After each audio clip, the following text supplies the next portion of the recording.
उस टाइम पे अलग अलग उनकी सोच थी। लेकिन जब संविधान बनने लगा, जैसे संविधान सभा का चुनाव हुआ, तो इन लोगों के दिमाग में जो संविधान सभा में चुने गए, खासतौर पे डॉक्टर अम्बेडकर और नेहरू और उनके आसपास के जो लोग, वो सिर्फ संख्या नहीं है, वो एक बौद्धिक धाराएं भी, वो सब उसमें शामिल थे और वो सारी बातें उनके ध्यान में थी। उनको ध्यान में रखते हुए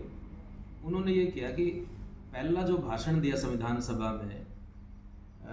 नेहरू ने, उसको हम बोलते हैं ऑब्जेक्टिव रेजोल्यूशन है,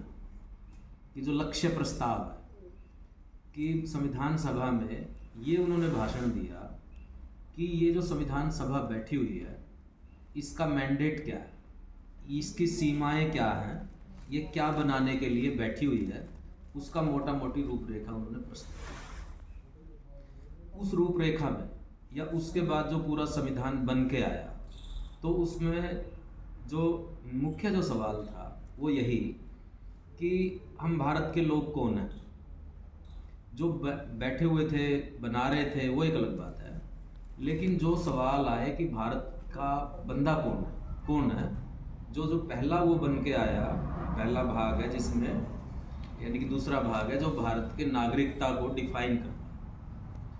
कि भारत के नागरिक कौन होंगे। क्योंकि उस समय पे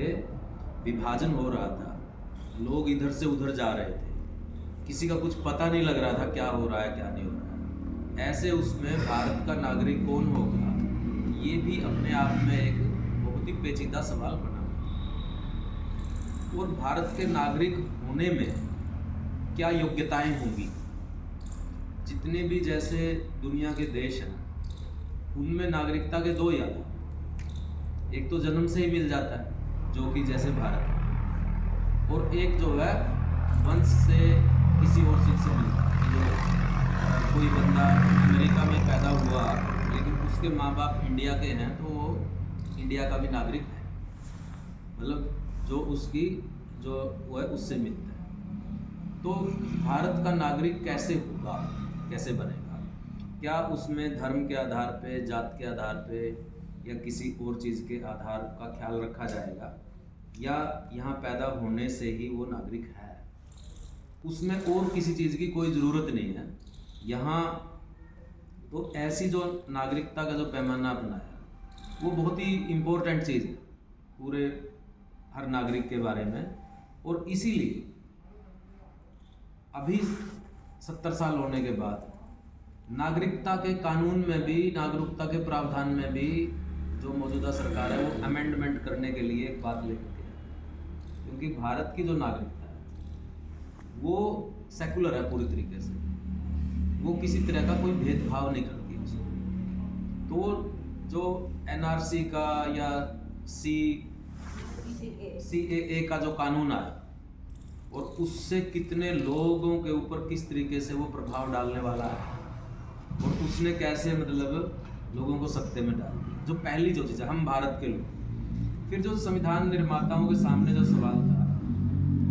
कि भी हमें आज़ादी क्यों चाहिए, या हम संविधान बना ही क्यों रहे हैं, या एक नागरिक के एंटाइटलमेंट क्या है, यानी कि एक राज्य एक नागरिक को क्या देगा, एक नागरिक को एक राज्य क्या कॉन्ट्रैक्ट करता है, क्या समझौता करता है कि हम अपने राज्य को या अपनी सरकार को पावर दे रहे हैं, तो उसके बदले में वो नागरिकों को क्या देगा, क्या किस चीज़ की गारंटी करेगा। वो सारी चीज़ें आई मौलिक अधिकार। जितने भी हमारे जो मौलिक अधिकार हैं, वो एक तरह से एक व्यक्ति के विकास के लिए, व्यक्तित्व निर्माण के लिए, या अपनी प्रतिभाओं को निखारने के लिए, या अपना कंट्रीब्यूशन करने के लिए, एक इंसान होने के नाते कैसे एक व्यक्ति पूरी तरह से अपना विकास करते हुए ये एक राज्य गारंटी करता है। ये क्योंकि वो गारंटी करता है, इसलिए मौलिक अधिकार में रखी गई वो बातें।